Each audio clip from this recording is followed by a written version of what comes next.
Bueno, continuemos nuevamente con la tercera parte. Por la memoria del celu se me volvió a cortar el video anterior. Vamos entonces con esta tercera parte en la que decíamos, bueno, ya las teorías relativistas y las teorías evolucionistas no sirven para explicar a la colonización, que es el nuevo problema que se va a plantear la antropología desde mediados del siglo XX en adelante. Por un lado, la teoría evolucionista no nos conforma porque obviamente cuestionamos a la idea de superioridad o inferioridad de la cultura. Pero tampoco nos sirve el relativismo. Y aquí el relativismo es cuestionado. ¿Por qué es cuestionado el relativismo? Porque el relativismo, con la idea de que todas las culturas son iguales, tampoco nos sirve para problematizar la desigualdad, que va a ser el objeto de estudio de la antropología en este tercer momento, la desigualdad. ¿Por qué problematizamos la desigualdad? Porque la colonización nos obliga a reconocer que en la práctica las culturas lejos han estado de ser iguales, sino que entre culturas se han producido relaciones de dominación y hay culturas que se han construido como dominantes y otras como subordinadas. Y ese reconocimiento, digamos, no puede ser visto por la idea del relativismo que plantea inocentemente la igualdad entre culturas. Pensar la colonización también permite volver a rescatar el método comparativo. Se vuelve a rescatar el método comparativo, pero ya no para constatar que una cultura es mejor que la otra o que Europa es más civilizada que América, sino para precisamente comparar cómo cambió una cultura a partir del contacto con Europa, cómo las culturas fueron fuertemente modificadas a partir de las relaciones de colonización. Este proceso va a ir acompañado por otros. El texto habla de la aparición de las antropologías otras, es decir, de teorías antropológicas que provienen de otras fuentes. Tradicionalmente y hasta aquí estamos pensando en culturas no europeas que son estudiadas por antropólogos, antropólogas, que son casi siempre varones europeos y formados científicamente. A partir de la segunda mitad del siglo XX empiezan a dedicarse a la antropología un montón de personas provenientes de los países de África, provenientes de los pueblos originarios, lo que nos obliga a problematizar esta distinción entre los otros o las otras y nosotras, ¿no? ¿Cuál es la diferencia? O ahora que la antropóloga es una mujer y es una mujer mapuche, que se recibió de antropóloga y que estudia la antropología. ¿Cuál es la otra cultura que ella va a estudiar? ¿La propia, la ajena, otro grupo? Es decir, esta distinción entre nosotros y otros se va a ver problematizada a partir de la aparición de nuevos sujetos que se dedican a la antropología y de nuevas teorías antropológicas que van a problematizar precisamente desde lugares no coloniales o decoloniales, se van a llamar, a la diversidad cultural. ¿Qué se critica entonces al relativismo? Precisamente estas cuestiones. No logra liberarse del todo del etnocentrismo, sigue en el fondo pensando al otro como menos, como primitivo, como salvaje. Su idea de igualdad no logra problematizar la relación de verdad que hay entre culturas, que casi siempre es de dominación y de desigualdad, pero además le cuestiona otra cosa al relativismo, y es que el relativismo no logra problematizar tampoco el problema de la desigualdad al interior de las culturas.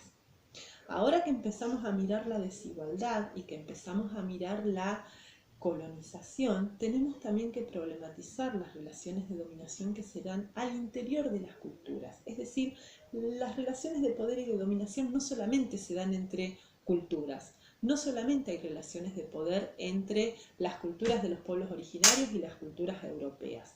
También al interior de cada una de esas culturas hay relaciones de poder entre distintos sujetos. Al interior de una cultura, por ejemplo, la mayoría de las veces hay relaciones de poder entre varones y mujeres. Hay relaciones de poder entre clases sociales o entre grupos sociales.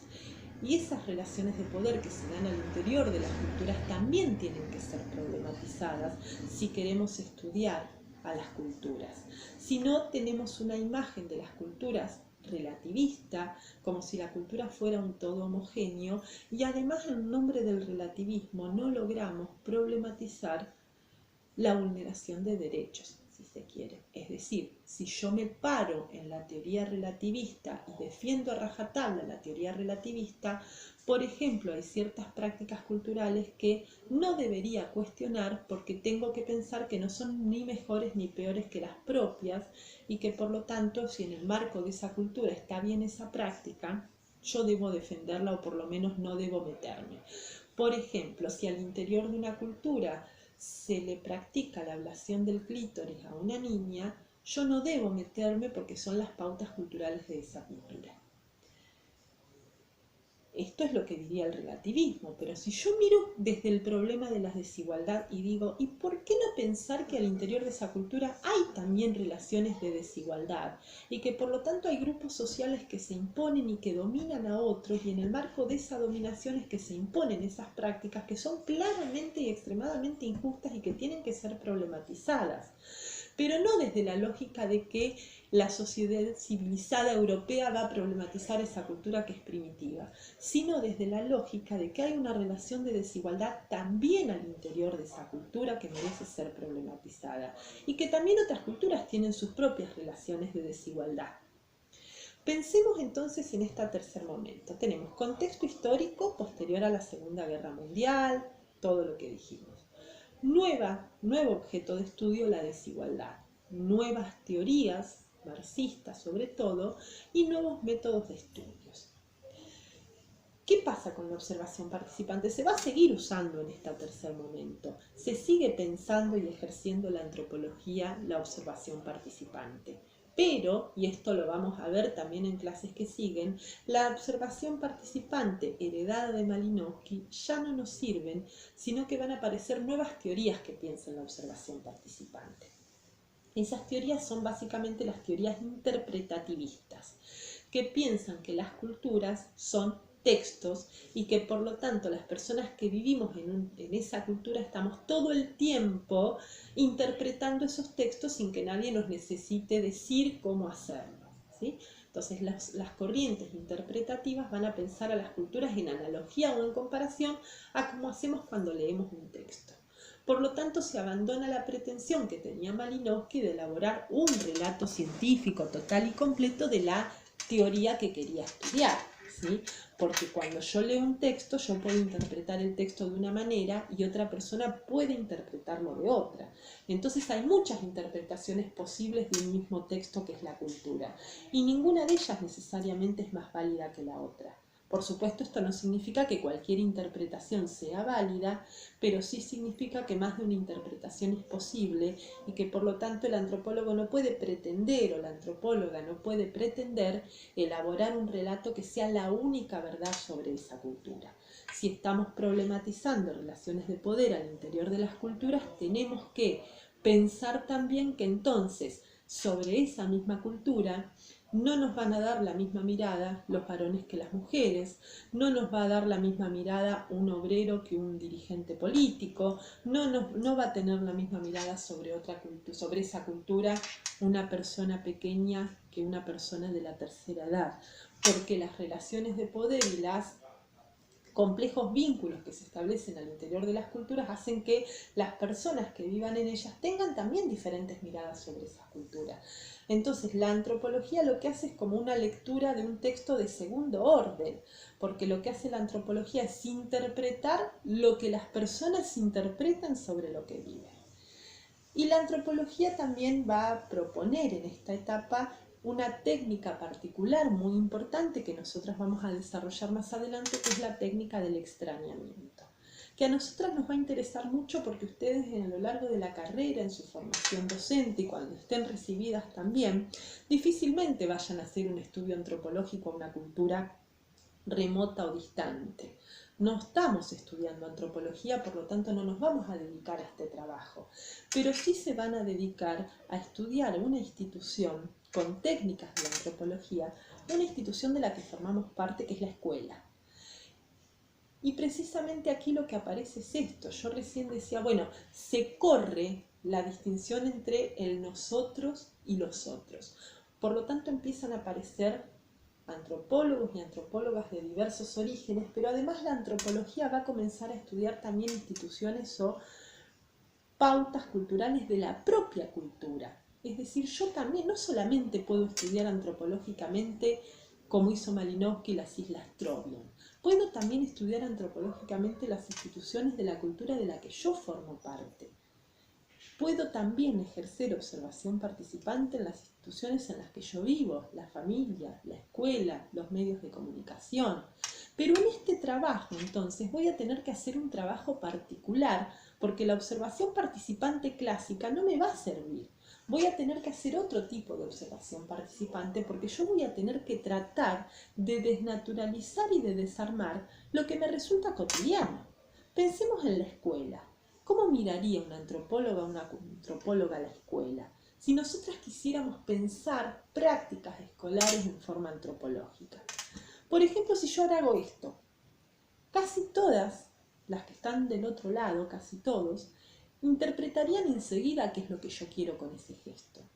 Es decir, leerían el texto, leerían mi gesto de una manera única, porque casi todos entenderían, porque formamos parte hace muchísimos años de la institución escolar, y en la institución escolar tiene un significado particular ese texto, que es que quiero hablar, que estoy esperando mi turno para decir algo.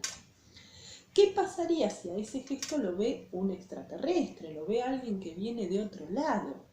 Bueno, no lo interpretaría tan fácilmente, se preguntaría por el significado de este texto. Por lo tanto, la técnica del extrañamiento, que es la nueva técnica que se propone en observación participante para estudiar la propia cultura, apunta a esta intención de la antropología de tratar de desnaturalizar y de desarmar todo aquello que ya tenemos todo aquello que tenemos naturalizado, que damos por obvio, preguntarnos por aquellas cosas de nuestra cultura que nos parecen recontranaturales y que por lo tanto no cuestionamos. Es importante este tercer momento porque acá es donde nos vamos a parar en la materia. ¿Sí? Esta materia, el programa de esta materia está armado, posicionado en este tercer momento. ¿Sí? Vamos a problematizar en la materia la desigualdad y la colonización. Y es muy importante aclarar esto porque muchas veces a lo largo de los años que llevo dictando antropología, a muchas chicas les cuesta un montón distinguir entre este tercer momento y el primero, cuando son radicalmente distintos, ¿sí? Porque el objeto de estudio es el que se presta a confusión. Cuando en el primer momento decimos que la antropología estudia la diferencia y en el segundo momento decimos que estudia la diversidad, lo que hacemos es decir que la antropología defiende la diferencia y defiende la diversidad. Aquí en el tercer momento, cuando la antropología problematiza la desigualdad, no es para sostener y defender la desigualdad, sino para problematizarla, para cuestionarla, para desarmarla, ¿sí? Si lo que hacemos es problematizar la desigualdad para sostenerla y defenderla, no estamos ubicados en el tercer momento, sino en el primero. ¿Se entiende? ¿Para qué hicimos este recorrido histórico? ¿Qué es lo que busco yo haciéndoles este recorrido histórico de la antropología? No busco solamente que sepan un poquito más de la historia de la antropología, lo cual es siempre interesante y puede servirla, sino que entendamos primero dos ideas fundamentales. Primero, la idea de ciencias como construcción social. Toda ciencia es una construcción social. ¿Qué significa esto? Significa que cuando la ciencia estudia un objeto de estudio, construye a ese objeto que está estudiando. Ese objeto no existía antes de que la ciencia lo estudie. ¿Qué quiero decir con esto? ¿Que la diversidad cultural empieza cuando la antropología empieza a estudiarla? No, de ninguna manera. Obviamente diversidad cultural hubo no solamente desde que Europa llegó a América. Diversidad cultural hay desde que el mundo es mundo. Cuando ustedes estudian la cultura antigua, los egipcios, los romanos, los griegos, tenían contacto con otras culturas y también se preguntaban por esas diferencias culturales. Pero la antropología le da una vuelta de tuerca a esa pregunta, y es que esa pregunta es científica y empieza a construir al otro de determinada manera. Lo mismo van a ver ustedes en pedagogía con la idea de infancia. Por supuesto que siempre hubo niños, pero la infancia como objeto no existía antes de que la pedagogía la construyera como tal. Lo mismo pensamos en la antropología con respecto a la otredad, ¿sí? La antropología construyó al objeto de estudio. Siempre hubo diferencias culturales, pero una cosa es pensar la diferencia cultural en términos de civilización o barbarie. Otra cosa es pensar a la diferencia cultural en términos de relativismo y otra cosa es pensar a las diferencias culturales como producto de una desigualdad y de una relación de dominación. Esas teorías que van a dar marco al estudio antropológico van a condicionar no solamente la manera en que pienso al otro, sino la manera en cómo lo trato. Si yo pienso que el otro es un atrasado, un salvaje, un incivilizado, lo voy a tratar de manera muy diferente a si pienso que el otro es, como es, producto de una desigualdad o de una relación de dominación. Aquí vamos a rescatar un concepto de un sociólogo francés, Pierre Bourdieu, que seguramente ustedes van a ver en pedagogía y en sociología también, que él habla de efectos de teoría. ¿En qué momento habla Pierre Bourdieu de los efectos de teoría? Él habla de efectos de teorías para explicarnos cómo las teorías científicas construidas en determinado momento de la historia se van a instalar después, cuando una teoría se pone muy de moda y se desparrama mucho por los ámbitos científicos, termina instalada también en el sentido común de la sociedad. Esa teoría empieza a ser repetida por los medios de comunicación, reproducida por diferentes instancias educativas y sociales, y por lo tanto empieza a ser usada para que las personas expliquemos la realidad social. Y esto es lo que pasó con las teorías antropológicas. Por eso yo les doy estos 3 momentos. ¿Por qué no les doy directamente el último? ¿Para qué queremos conocer los anteriores? Porque estas 3 etapas no son etapas cronológicas. No estamos hablando de que cuando terminó la primera etapa y empezó la segunda, la primera quedó atrás y nos la olvidamos. Sino que todas estas teorías científicas tuvieron efectos de teoría y se instalaron en nuestro sentido común cotidiano para explicar la realidad social. Cuando decíamos al principio, hasta el día de hoy usamos términos como indios, salvajes, bárbaros, para insultar a otras personas. Es decir, que nosotros quizás ustedes no tenían ni idea de lo que era el evolucionismo, ni de lo que era la antropología, ni nada de eso. Y sin embargo, fíjense cómo esas teorías científicas son parte de nuestro sentido común, con el cual no solamente explicamos la realidad social, porque si fuera solamente explicarla no sería tanto, sino que además condicionan la manera en que tratamos a los otros. Cuando pensamos que otras personas son menos que nosotros, que están más primitivas, que están menos evolucionadas, que por lo tanto tenemos que educarlos, civilizarlos, bueno, estamos dando cuenta de un efecto de teoría, de una teoría científica que apareció en determinado momento histórico y que no terminó, sino que hoy sigue conviviendo con las otras teorías. Lo mismo con el relativismo. En el PowerPoint, que yo les dejaré con imágenes, fíjense, están rescatadas las 2 imágenes que trabajamos la clase pasada en la fichita que yo les dejé. La imagen de la colonización, que dice, bueno, traemos cultura, progreso y civilización, y entonces, ¿para qué es la espada, maestro? Fíjense que esa imagen nos puede dar cuenta, esa historieta, de manera, si se quiere, cómica y crítica, de este tercer momento de la antropología. Bueno, si traían progreso, cultura y civilización, ¿para qué la espada? Es decir, no traían solo progreso, cultura y civilización, traían también dominación, traían también violencia, y esto es un poco lo que vamos a tratar de problematizar. Y la imagen de las 2 mujeres, esa historieta, ¿no?, donde cada una piensa de la otra, qué cruel la cultura de la otra dominada por el hombre, también nos sirve para problematizar el tercer momento de la antropología. En ese tercer momento, fíjense, problematizamos las relaciones al interior de las culturas. ¿Qué mujer tiene razón? Podríamos pensar que las 2, tanto la cultura de una como de la otra, de maneras diferentes, son culturas en donde las personas de género masculino se han constituido históricamente como dominantes en una relación de desigualdad con las mujeres. Entonces cada uno, como naturalizó su propia cultura, cada una cree que es la otra cultura la dominada por el hombre, cuando en realidad podríamos pensar quizás que son las 2. Y las últimas imágenes que tienen en ese PowerPoint, las últimas 2, nos invitan precisamente a cerrar estas 3 etapas y a pensar los efectos de teoría. ¿no es cierto? Tienen una imagen de dos personas, de una persona con traje y corbata y de otra persona con una guitarra. Si yo preguntara, o si saliéramos a la calle a preguntar cuál de estas dos personas trabaja, ¿qué creen ustedes que la gente nos contestaría? Probablemente la gran mayoría de las personas pensara, siguiendo sus efectos de teoría y sus prejuicios naturalizados, que la persona que trabaja es la persona de traje y corbata, cuando en realidad podría llegar esto a no ser así. Y la otra imagen es una publicidad de una marca de ropa, Benetton, que muestra a dos manos esposadas, una negra y una blanca. Nuevamente, si yo les preguntara, bueno, ¿a qué nos remite esta imagen? ¿Qué pensamos? Seguramente pensamos en un policía y en un ladrón, y claramente podríamos pensar que la mano blanca pertenece al policía mientras que la negra pertenece al ladrón. Estas asociaciones, quizás automáticas o inconscientes que hacemos, dan cuenta de nuestros efectos de teoría precisamente. Si cada vez que pensamos, ¿sí? Pensemos en nuestra Argentina, los debates o las discusiones que hay en torno a los movimientos migratorios, las veces que escuchamos decir en los medios o en la calle a personas conocidas, ¿no?